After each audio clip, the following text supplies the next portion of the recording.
आज की मीटिंग तो पता होगी ना तुम्हें? नमस्कार साहब। नमस्ते।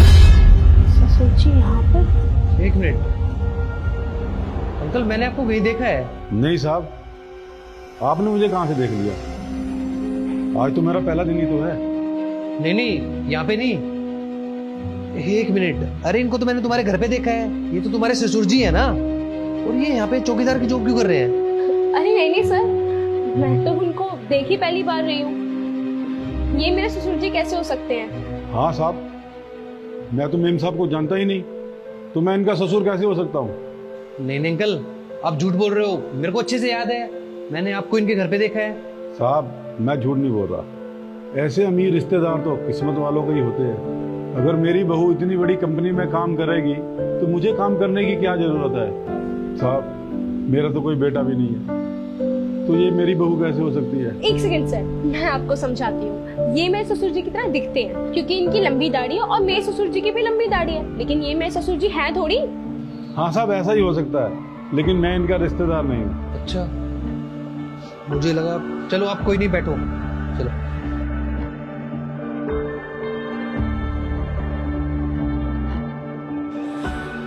तुझे इस पूरी दुनिया में मेरा ही ऑफिस मिला था नौकरी करने को। अब मुझे क्या पता था कि तू भी इसी ऑफिस में काम करती है। मैं तो तुम लोगों की शक्ल देखना भी पसंद नहीं करता। अगर मुझे पता होता कि तू यहीं पे काम करती है तो मैं यहाँ पर कभी नौकरी ना करता। मेरी तो किस्मत ही खराब थी, तो नौकरी भी मुझे यहीं मिलेगी। अब पता चल गया ना। देख, मैं नहीं चाहती कि मैं नौकरी छोड़ूं, मेरी इमेज खराब हो। तो चल, अब तो निकल। अरे क्यों जाऊं मैं? वैसे भी किसी को बताना नहीं चाहता मैं कि तुम मेरे रिश्तेदार हो। मेरे लिए तो तुम लोग मर चुके हो, और ऐसी औलाद का भी क्या फायदा जिसने अपने बूढ़े बाप को घर से बाहर निकाल दिया हो। अरे ओ, ज्ञान मत दे। किसी को पता लग गया ना कि तू मेरा ससुर है तो तेरे लिए अच्छा नहीं होगा। और जा, मैं नहीं बता रहा किसी को।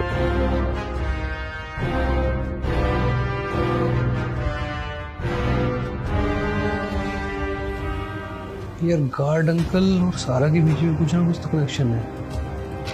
झूठ बोल रहे हैं दोनों।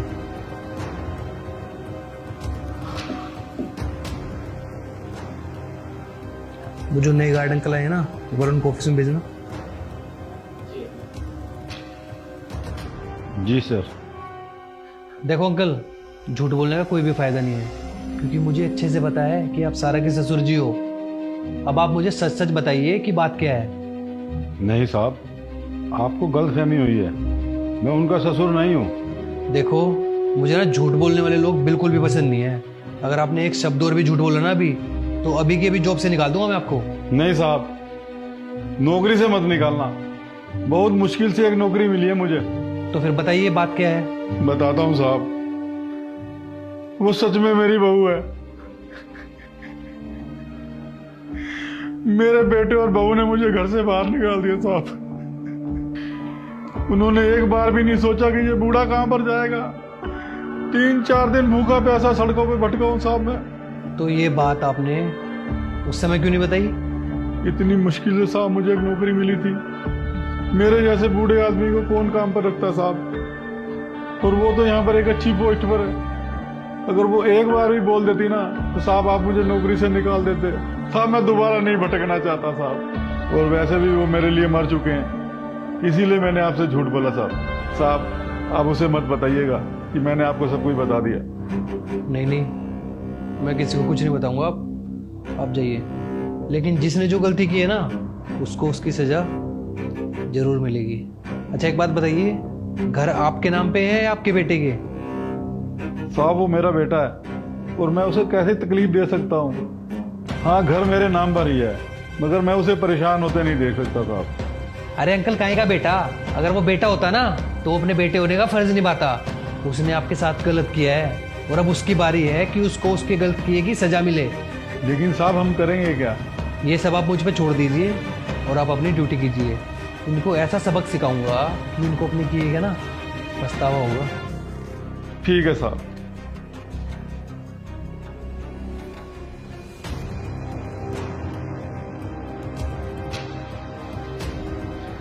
सर, हाँ बोलो। आपने ऑफिस में सबको सैलरी दे दी, लेकिन अभी तक मेरी सैलरी नहीं आई है। हाँ, वो मैं तुम्हें बताना भूल गया था कि इस बार तुम्हारी सैलरी नहीं मिलेगी, उल्टा तुम्हारे खिलाफ पुलिस कंप्लेंट होगी। कंप्लेन? लेकिन क्यों सर? तुमने अकाउंट्स में हेर फेर करके हमारी कंपनी से 5 लाख रुपए की चोरी की है। नहीं सर, मैंने यहाँ पे कभी चोरी नहीं करी। मैं तो यहाँ ईमानदारी से काम कर रही थी। नहीं, मुझे अच्छे से पता है तुमने की है, और मेरे पास सबूत भी है। अगर तुम्हें सफाई देनी है ना तो पुलिस वालों को देना, मुझे नहीं। सर प्लीज ऐसा मत कीजिए। इतने सालों से ईमानदारी से काम किया है यहाँ पर मैंने, और आप मुझ पे झूठे इल्जाम लगा रहे हैं। ईमानदार वो भी तुम? अरे जो अपने परिवार का नहीं हुआ वो मेरा क्या होगा?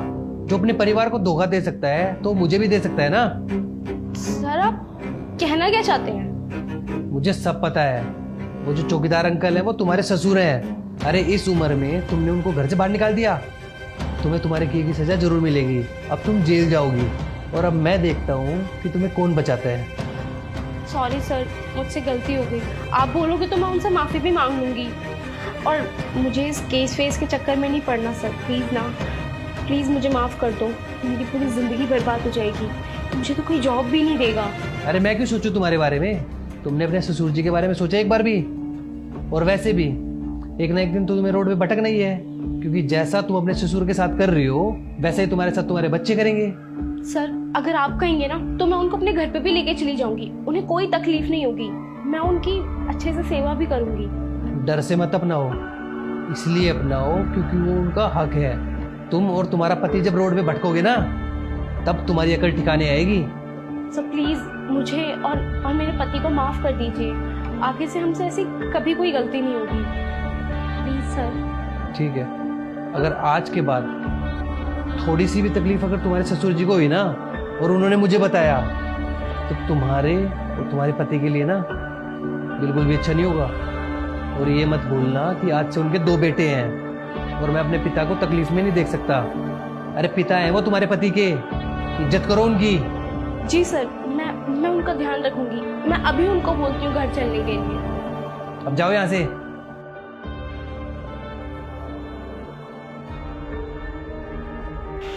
पापा जी मुझे माफ कर दो। आप प्लीज मेरे घर चलो। आपको कोई दिक्कत नहीं होगी। मुझे समझ में आ गया है कि मैं कितना बड़ा पाप कर रही थी, और घर में बड़ों का रहना कितना जरूरी होता है। आप प्लीज हमारे साथ चलिए।